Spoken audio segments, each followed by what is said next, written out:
What's going on, guys? Welcome to another episode of Let's Chat. After months and weeks and a lot of planning, Of procrastinating. I finally have the gents from $1 in a Dream here. Do you want to introduce yourselves? Frank! Sam. Simon. Yeah. And Someone please smile for me. Please, bro, you be on camera. Who's gonna be on camera? I'm just helping. gotta be you on guys. camera, but you're gonna be famous. Almost 40 people might see you. That's fame, bruh! It's fame, bro! Fame is fame, bro! Yeah. You It's never fame! knew. Imagine if 40 people just followed you now. Dude, I'm saying it's a lot, bro. it's a lot, It's man. a lot, It Nah. is. 40 people follow, I'm going home telling my family I'm moving out. Famous to live here. But you can also go to the police station and tell them that I can't walk alone anymore. It's not safe for I me. need private security. I need private security. You can get that actually. Yeah. Today we're just gonna, it's very relaxed, as you can tell. We're just gonna be discussing what these gents do and the amazing work they're up to, because they're an incredible group of people. These guys are insane. So why not share their story with you guys?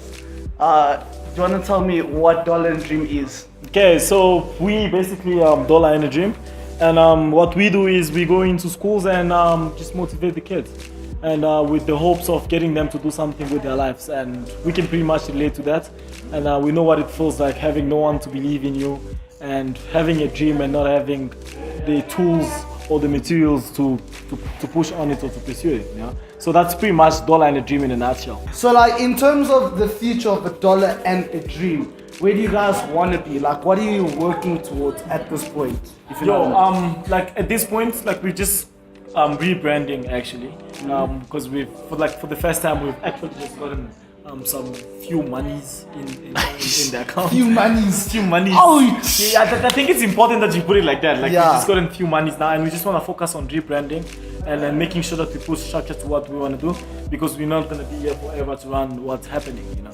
So the idea right now is, we want to go as far as international and have a lot of other young people just taking initiative and doing stuff with their lives, you know? So we're looking on crossing borders, but right now we're just putting structure to what we have is what our main focus is. I feel you. What is the inspiration to like start $1 in a Dream? So we went to like the same high school, and so I was fortunate enough to be part of a program at St. John's Academy. And when I went there, like my journey from my high school to St. John's, which is about a 15-minute walk, and I'm just walking from my school to St. John's and back. So that little gap in between, you know, kind of like just made me realize and question every single thing that I knew. And from that point on, I was equipped with so much knowledge, and I was like, there's a lot other kids out there that go to public schools like myself, and they don't have this knowledge. So what's in it for them? Because I pretty much grew a conscience, if I can say, throughout that time, and I just wanted to do things and push things, you know. And I just wanted to like give back this knowledge that I'd learned from this environment or this school that had given me, and to share with everyone else. That was pretty much the motivation behind the motivational talks and stuff. That's the same. Yeah.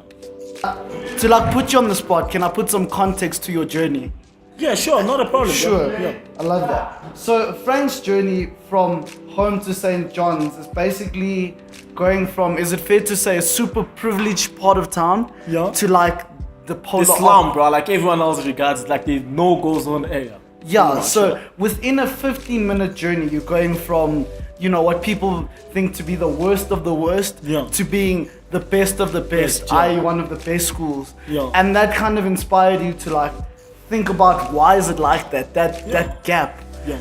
And for anyone who doesn't understand that gap, like I think there's a lot of misconceptions. People like, oh, it can't be that bad. What do you have to say to people who are like, no, it can't be that bad? Well, I'm sure we're gonna provide like some context with the video of where the place is, and you're pretty much gonna see that.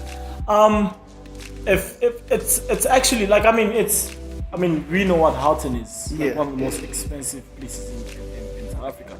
So walking from Hillbrow to Houghton is like, bruh, it's really that bad, you know. So like at the time when I was in high school, which is like a long time ago, I don't want to say when that was. It's like a long time. Oh yeah, there's a lot. Yeah, there's like now Frank's an old guy. No, That was like, I think it was in the 80s or the 90s. Yeah, ladies label Frank's too old for you. I think that was like in the 80s. But I mean, just to provide you more details onto that as well. You're like moving into a place that was regarded as like this dangerous place. And it was like everyone else had lost hope. Like no one had hope for this place. And all of a sudden, you're moving into a place where it felt like a different world. So like that journey from my school to St. John's felt like you're in a different country, a different continent. You could be anywhere else. Yeah, you know. So like it was that different. Like the difference is fast, bro. It was significant. Yeah. A lot of the time when, much like you, I'm sure you know, I used to go to a few schools and speak to kids and try and break a couple of the things, because obviously you're coming from a place of like even though my situation was this bad, I made it work for me. I'm coming from a place of like, this is my situation, but don't take it for granted. Yeah. Definitely, a lot of people tend to take that for granted. And one thing I've learned is that even in the most privileged of places, even in the worst of places, even in the most middle of places, everyone has a story. Everybody has a story to tell. Everyone has a story to tell. And you taking the time to listen is something that people appreciate more Than anything. than any amount of money could ever, fill. And I think people get so hung up about, well, let me just throw my donation and leave. Yeah. Instead of listening to these people. Like, we did the sleep out, and what was insane was just listening to the stories of these people who live on the streets, because they get so, no one wants to listen. It's 2016, no one wants to listen. No one wants to. Everyone has something to say, but like right now, I don't want to listen to you. I just want to speak. Exactly. I know the feeling, bro. Everybody is there. I'm just like, this guy's got to finish his article. Chime in my 2 cents, Yeah. And I think for these kids, it's so insane that, they have someone who wants to listen. Yeah. And give them time. Genuinely give them time. And it's highly appreciated, bro. I've seen how life-changing the talks that we do with the kids are, like the integration, how we integrate and how we speak about stuff. We challenge social problems, like things that are happening right now, current problems as well. And you can like see, like, for the fact that you just there, we're not there to lecture them. Like literally the first thing I say to them is, I don't know any better. I'm just like you, trying to figure out this whole life thing and how it goes, So let's try and help each other figure it out, and just listening to one another is the biggest thing. It's massive. Yeah. And you faced even more challenges, should I say, having not been from South Africa. Yeah. Living in a not rural, but like an urban, very South African part of town. Yeah, you can call it the hood. The hood. I'm Let's call comfortable it. with it. Yeah. I like calling people, but where you from? Oh, bro. Hill, bro. Don't you try me, bro. Don't you try. I've seen things. I've seen things. I've seen things, bro. I've seen things. Yeah. And that's insane, the fact that despite xenophobic whatever, despite, something that people have in common is this longing to belong. People want to be wanted, you know what I mean? True. And at the moment a group of people that are supposed to be your family or, your community reject you, that's something that can break some people. How did you make that work for you, bro? Yo, to be quite honest, bro, it was not one of the easiest things. And cause like when we were in school, like we just like got discriminated, like when you just getting, like just people give you like all this bad energy towards you, and you just get to a point where you just fed up. Like there's only a certain amount of I don't want to use the word discrimination, but there's just so much that a human can take. And once you've gotten to that level, it's like, what, screw it, and I'll do me. So we got to that, like from primary school, teachers, fellow students, it was not different. Everyone kept reminding you about how you were not welcome in this place. And eventually we just, because like, in my school, like the biggest ceremony was the award ceremony. And that's when you determine who was smart and who wasn't. So being smart was like the only thing that you had. Exactly. And, like academics or sports, whatever the case was. And we just decided to focus on doing better at school. And that was the only way we could have gotten back to the teachers. And it was more like us saying, screw you. And even if you're gonna discriminate on us, but we're still smarter than you, Yeah. So we use pretty much education as the tool to fight that.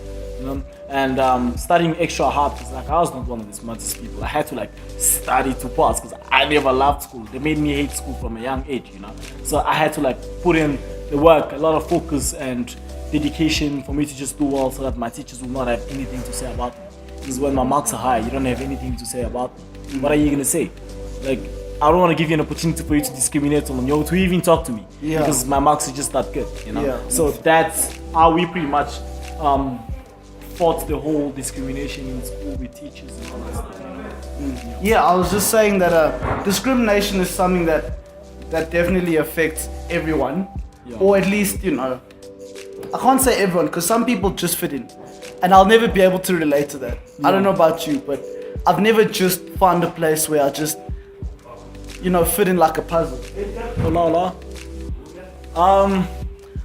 It's a complicated thing, and I'm sure hopefully in the future we'll make a whole video just about discrimination. Yeah, like for the third time. Yeah, so like I was saying, discrimination is something that hopefully in the future we can talk about more in depth, because to just discuss it it wouldn't do it justice. No, it wouldn't, bro. It's like a fast thing, bro. Exactly. Like and it affects people differently. Like, it definitely made me want to work harder. Yeah.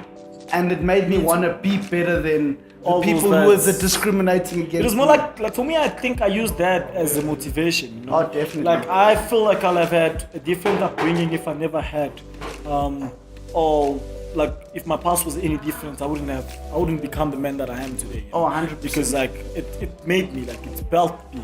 You know, because like right now there's nothing that you can say that can be worse than what I've been through. You know, so that's why I've literally developed the attitude or like my way of viewing life is like totally different. It's where like I put myself first.